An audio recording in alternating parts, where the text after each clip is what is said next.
tip for the day: do not allow your experiences with one customer to bleed into your experience with the next.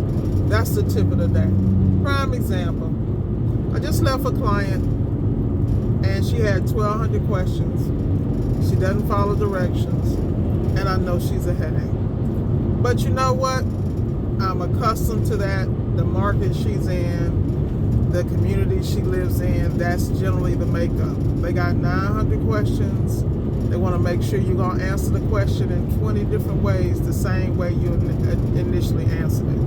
You know, that was a time in my life that would be an irritation, but it just gives me an opportunity to brush up on my soft skills. Y'all know how much I like that.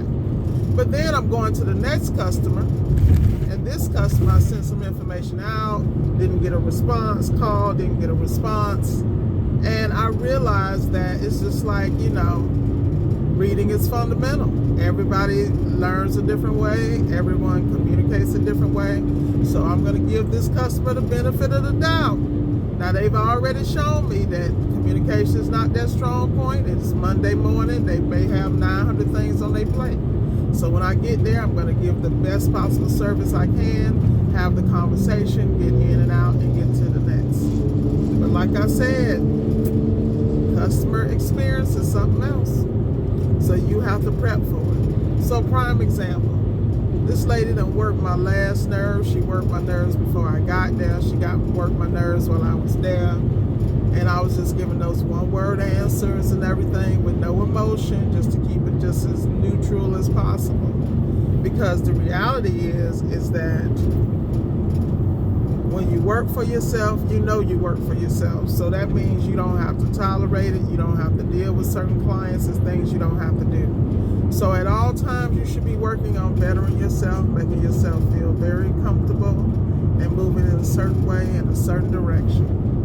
That should be a win-win for all parties involved.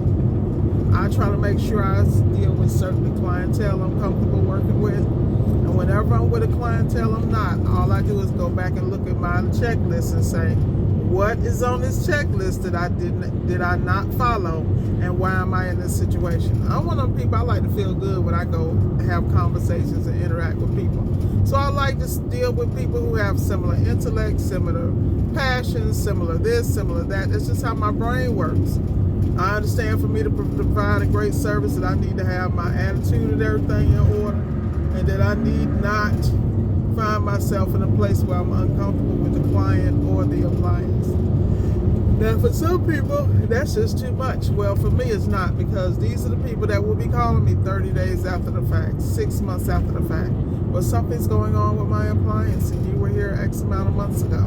So you want to make sure you got good relationships all the way around. Now, in any relationship, you know exactly how it's going to go. Those have been around long enough to have multiple relationships. You can always tell the way it started, the way it's going to end. So you can either take your cue to get out of it early or get out of it when it's too late. So I think that's really important. I think that a lot of times when we go to business, we are in a capitalistic market, which means the customer has the opportunity to choose to do business with whoever they want to, whenever they want, and however they want. They are paying for that service. They have every right.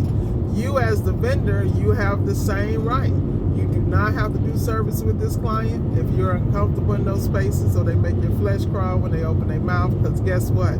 Anybody in appliance repair knows for a fact there are just some customers, it's like chalk on the chalkboard, nails on the chalkboard. It just is what it is. So when I see those clients, I promote them to someone else's customer, because I'm not the best person to serve them, because I'm not about to sit there and listen to the okie doke. And that's just who I am. I'm okay with that. But it's not hurting me in business, trust me. And I have less stress. My entire goal in 2022 is every venture I have needs to be as stress-free as possible, and automated systems need to be in place so that I don't have to touch anything except the button that says go. That is the goal, and I'm sticking by it. I suggest you employ the same. With that said, I wanted to make sure y'all got a chance to look at these beautiful sights here in sunny South Florida. Hated for y'all that snowed in, but hey, move to Florida and live a better life. With that said, Ms. Ward is signing off, and remember, Don't make the next customer pay for the last customer's mistakes. Be blessed. Holla.